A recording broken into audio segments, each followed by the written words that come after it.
You ready? You ready? Ito na nga pala yung tiyan ko. Medyo meron pa rin akong, alam nyo na yun, parang natirang bilbil. Or yung mommy pouch ba tawag nila dyan. O diba, magic? Hinto agad. Hi guys! Welcome back! Gising na naman ang diwa ni Ellie. Anong oras na, oh? Alas 12 na ata ng... What time is it, babe? 23:20. Alas 11 pa lang pala. Oh, gising na gising. Ano oras tayo matulog, bebe? Ay, nagsinuk. Pinadighay ko na to siya eh. Ay, sus! Ellie! Ellie pot! Saan ka nakatingin? Nakatingin siya sa kortina. Daddy niya busy, oh. Busy ang daddy niya. Hi, Ellie! Say hi, everyone! Hi, everyone!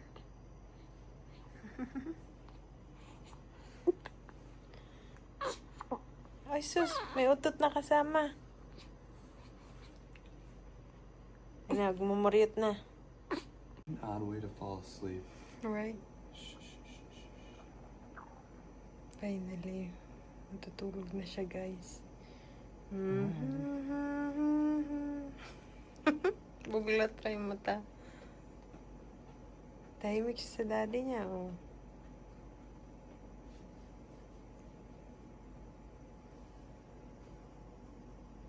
Still awake.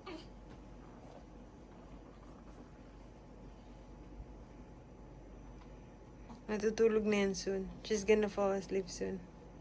Yeah. Aww. She really loves her daddy. She loves her daddy.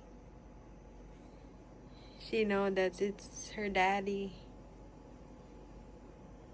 Oh my gosh, she's so cute.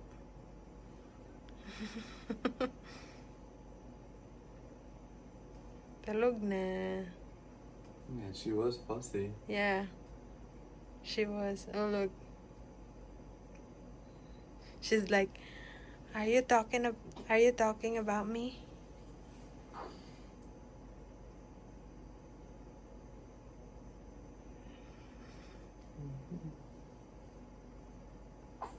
Yeah, she's tired. Yeah, it's a big yawn. Yeah, pretty girl. Time to go night-night. Mm-hmm. Time to go night-night.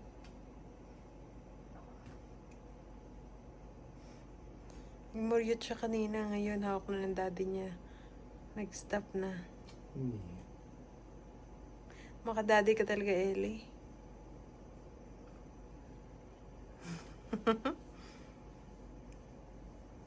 Tulog na. Hi guys! Welcome back! Aalis na naman kami! Aalis na naman ang Ellie pot!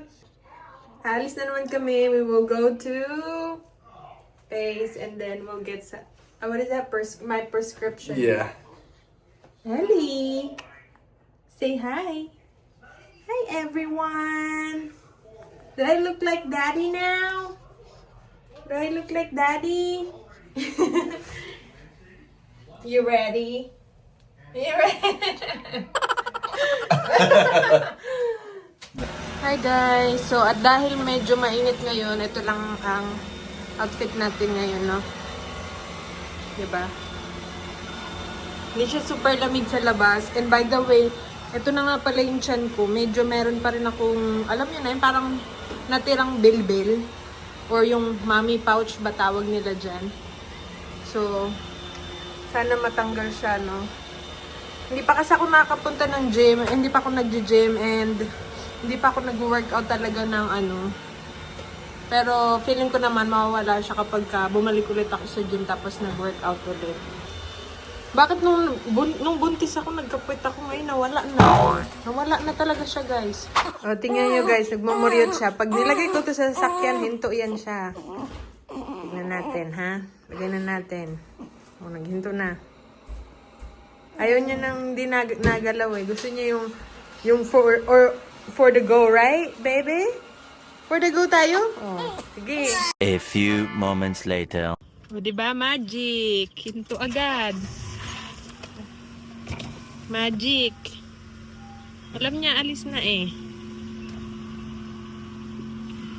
Pag umaandar ang sasakyan, alam niya na. Alis na naman.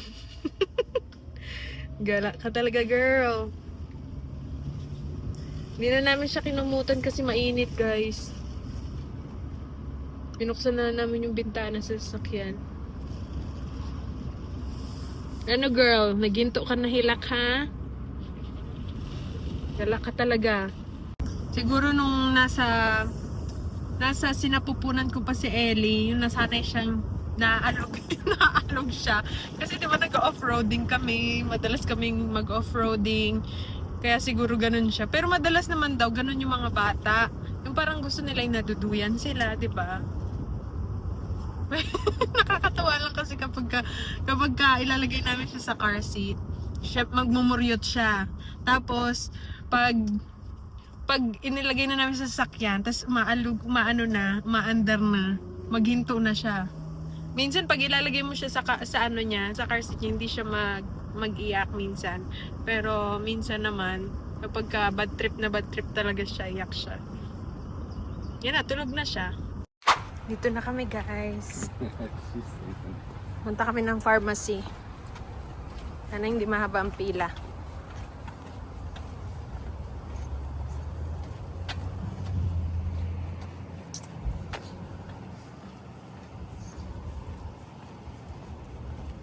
Nandito na kami sa pharmacy, guys. Nakapila kami. Meron kaming ticket number. Medyo madaming tao ngayon. Kaya nag-aantay kami. Si Ellie. Tulog pa rin si Ellie. Sana hindi matagal. Ang daming tao kasi sa loob. Nasa labas kami. Kailangan ko lang yung prescription ko kasi ready na siya for pickup. So, sana mabilis. Hi guys, pauwi na kami. Bali, ang tagal bago ko nakuha yung yung ano ko, yung gamot ko kasi nga isa lang yung window na open tapos ang daming tao. Kala ko saglit lang. Pero okay lang. Nagantay lang kami ng mga siguro 30 minutes, babe, right? Maybe we wait for 30 minutes. No, we're there for at least an hour. For at least an hour, mga ganun. So ngayon, pauwi na kami, guys, kasi gutom na kami. Kakain muna kami sa bahay, no? Kain muna kami, and then, by the way, kahapon nga pala, nagbigay na naman sila ng food sa amin. Travis says, you don't have to keep giving us food. Why they're doing that, babe? Just to support us. Yeah, kasi meron silang parang, alam nyo na, yung community na, if, We're almost out of diapers. what? It's money for diapers. Right. Meron silang ano sa command niya, meron silang parang community na kapag ka merong kunyari member na yung asawa ay nanganak, ganun sila, parang nag-help sila, nagtutulong sila sa maliit na paraan, ganun. Ewan ko, basta nakakatuwa. Nahiya lang si Travis kasi nga sabi niya nakakaya naman kasi hindi daw siya sanay na ganun eh, 'di ba? Hindi rin ako sanay na ganun, may ganun dito, 'di ba? Sa Pilipinas okay lang. 'Di ba?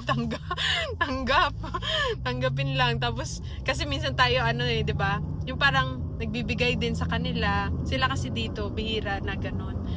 Kasi hindi sa kanila parang uso, 'di ba?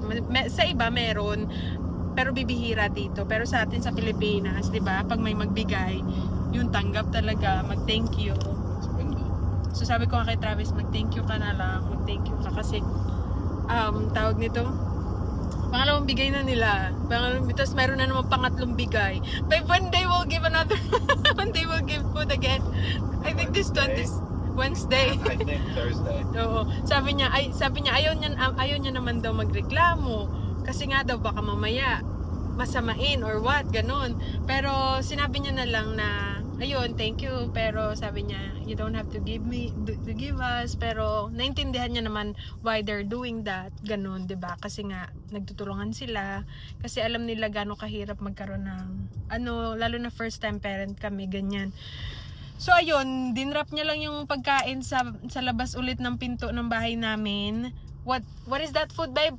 A chicken pot I pie? think it's like it's like a chicken pot pie or like a chicken enchilada. No, chicken enchilada. Ang It's sarap really niya. good. Mm. Yeah. So yun yung kakainin Babe, namin look, ulit. ano?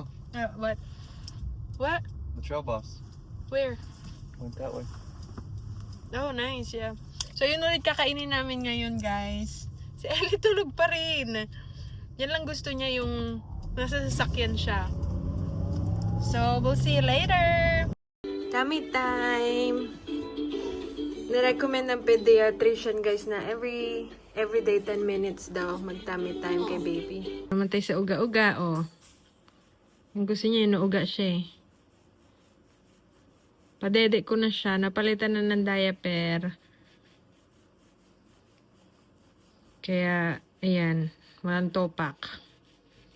So, ayun lang guys ang vlog natin for today. Thank you for watching. See you again next time. Bye everyone!